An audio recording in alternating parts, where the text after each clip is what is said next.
All right. I have a code 0326 knock sensor, and I've seen several videos. Some people likes to pull the intake, and other people says they can pull it through the underneath of the car. Yes, they can if you don't have a turbo model. But if you have the turbo, the GDI engine, there is no way you can even see it. You go underneath the car. Uh, the non-turbo cars doesn't have this filter like this, and it don't has a air conditioner filter here either. I mean, there's no room to even reach it. You can't even see it through here. So what I'm gonna try to do, I'm going to try to remove the alternator. I was looking through it, and in turbo model, I think it's easier to just remove the alternator and reach sensor through there. It's quicker than just go through the whole intake. Let's see if it works that way, because I was looking between the alternator and the intake and I can see it. So first I'm gonna remove this cover, get it out of the way, and what I'm gonna do is gonna remove, I just go lose this bolt here, lose this one, get this plug out, get this clip out of here, and there's another screw down here.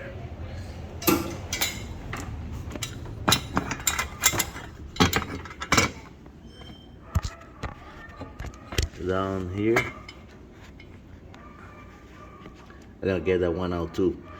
So once I get the three screws out, I get the alternator out, I can see through there the knock sensor, and I think it's quicker because the turbo model is kind of complex, and there's way too many things to remove by taking this out than taking this out.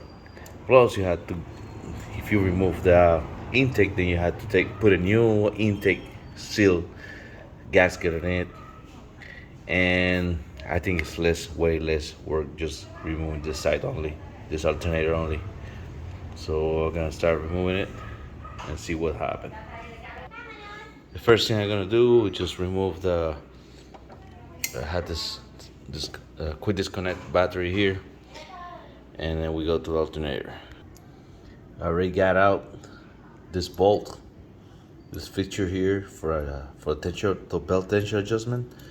I use a 12 millimeter socket, and for this bottom one here, you can see it right here, one of right there.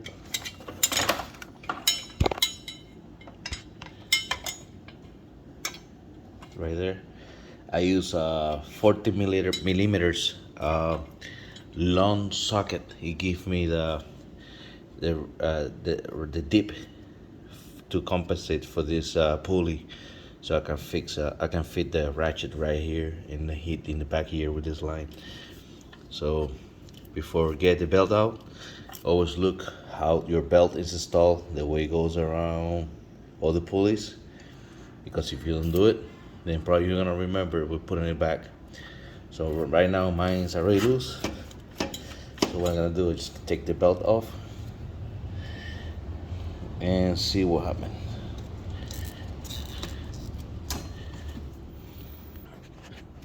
Just had this plug out, this one here as I said, and this clip that goes here.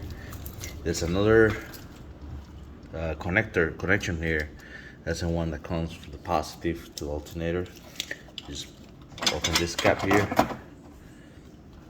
this cap right here, and just lose this bolt, this nut here, and get the cable off.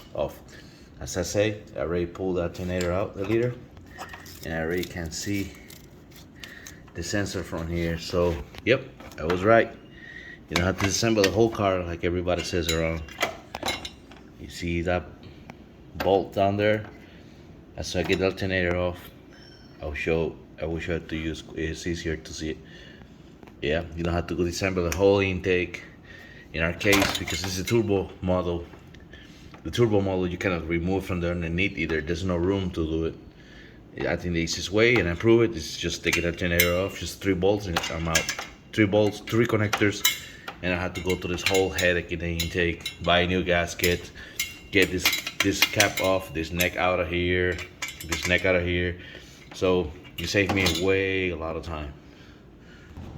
Okay, I almost had the alternator almost out, and I think I have to remove those 2 screws, those 2 bolts, to get this bracket out so I can pull the alternator up and get all the free area to just replace the sensor.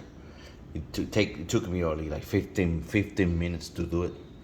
I think it's way quicker than pull the whole intake. Finally got the alternator out. I'll show you where the sensor is located. Sensor is this one right here. See the bolt over there? That's where the sensor is located. Right in that bolt down here. This bolt right there. So it's amazing how people go through a lot of trouble replacing a sensor, and even the connector is more accessible this way. You can see the connector. It's all the wires. That's a wire, and the connector is right here. Yeah. So I'm gonna pull it out. So I guess that's like 12 millimeter, and I need probably a sweeper ratchet. Yeah, look how easy it is from this corner. So I got to just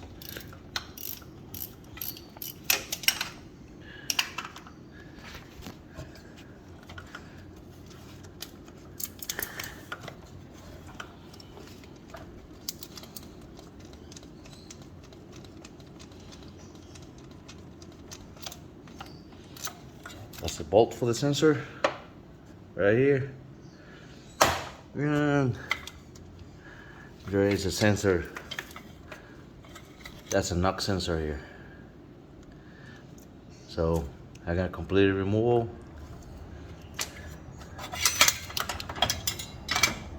Take it out here. And there's a plug right here. Right there. All sensor has been removed. That's how it looks like. This flat part that was go towards the engine, and that's where the bolt goes. So the worst part is to get there's a fixture that holds this plug here. So what I did is grab a screwdriver, and the fixture has a hole in the back, and I push a hole to push the pin on, and then slide this out. You see, push right there. Install a new one. Sure, we're installed already. Yeah, this is the bracket that I was talking about. Just remove this bolt out of here to get the bracket off, and pull the screwdriver in the back to slide this out. That's the only way to get out. So now I already had the cable in, and the clip in the hole here too. It's a clip that goes there. It comes with the cable. Now I'm going to install the sensor, just this one here, and then put it right there in this flat part about there, and I will be done with it. This one little detail: when you remove the alternator, you don't have to take the bottom bolt out, because this bolt just slide here in this gap. So all you have to do is just lose a little, and then wiggle the alternator, boop, and pull it up.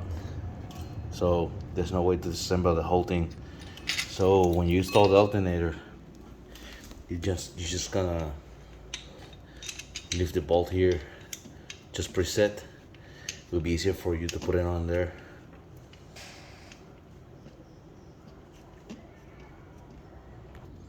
I just push the alternator in. It just set on top. There's nothing tight yet, so you can't see the bolt still loose out there. It's not tight yet. So what I'm gonna do now is just put everything back the same way it was. So now we go to this bracket. I'm gonna put this bracket right here. brackets back in. I already put the belt back. It just not has to be adjusted because I haven't put the other piece that goes here. Now before put those wires, now I'm gonna connect this one here. Cable's back.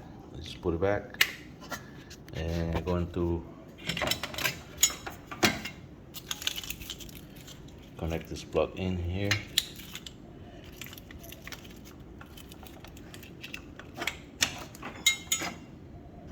This one back here.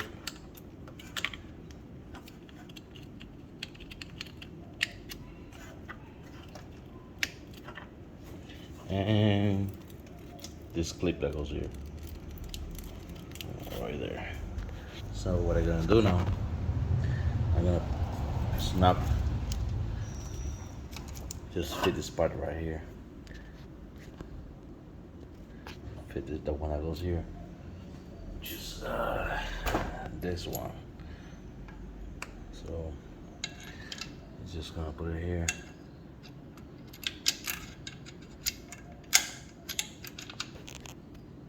Alright, snug it right here. So what I'm gonna do is gonna put this bolt here,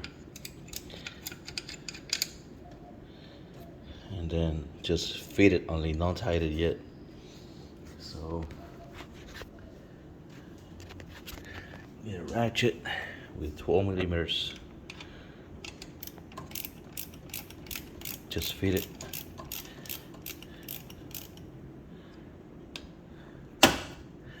And this one, that's the one that adjusts the belt. So what I usually do, I adjust it. The belt cannot go very tight, so in all my years of experience, I adjust it and I check the belt that I can have a gap or half, like a loop of half an inch, so I can push a belt. It can go, I can move it like half an inch on it. That's my standard adjustment. That's what I usually do.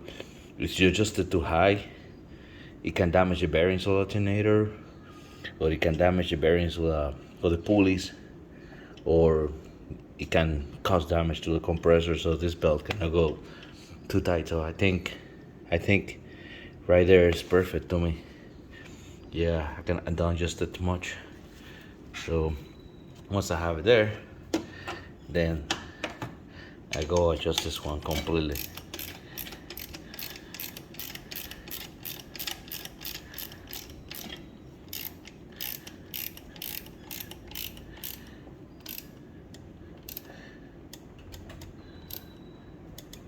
Okay.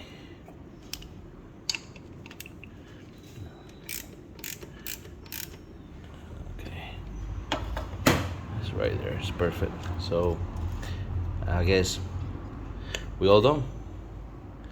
And put back the power.